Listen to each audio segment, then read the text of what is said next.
Shalom, ladies and gentlemen. Today, as always, we will be talking about our weekly Torah portion, Parshas Devarim, that opens up a new book of Devarim.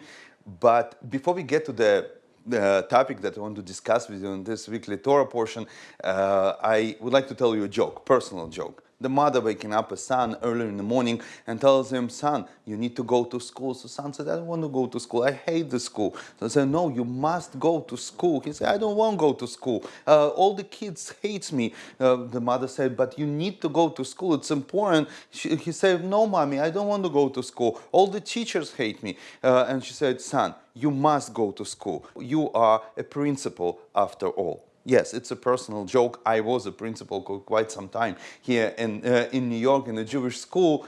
And the reason why I'm telling you this joke, because in this weekly Torah portion, with the beginning of the 37 days monologue of Moshe Rabbeinu, Moshe receives his title, Rabbeinu, our teacher, the true teacher for all generations. But this title doesn't come without lifelong sacrifice. It all begins, the acknowledgments of the sacrifice begins a couple of weeks ago in the second half of the book of Bamidbar, the previous book, when in paragraph 28, Moshe Rabbeinu addresses God out of nowhere, seemingly out of nowhere, with very strange poetic words. He tells him, "God, the Lord of the winds, shall appoint himself for me a new successor." And it's very strange that Moshe Rabbeinu talks about successor back then, because by that time, Yeshua ben Nun was already announced as the successor of Moshe Rabbeinu.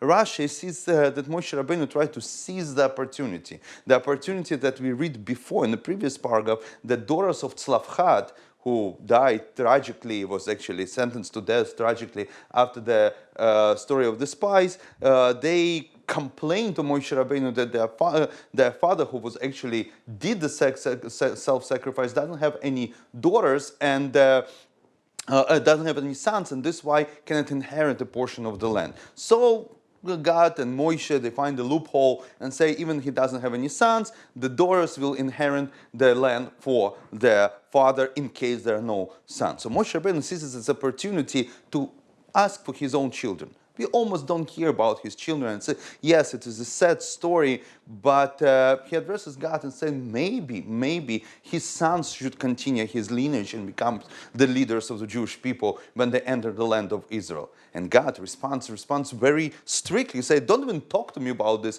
According to Rashi, who copies the Medrash Tanhuma, it's a very strict response that God doesn't want to hear even those complaints, because he says, "Where were your sons when you were leading the Jewish people? They didn't learn from you. They didn't follow your example. Yeshua was going after you and learning the trade of the Jewish leader."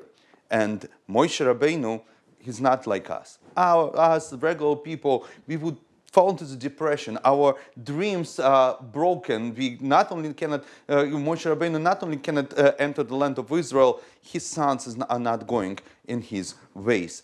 But this is Moshe Rabbeinu, and this is why he received this title of Rabbeinu. He stands up strong and preached to the Jewish people for 37 days about how to build a society where the dreams will not be broken. He is a hero, true hero, the Jewish hero, as a teacher.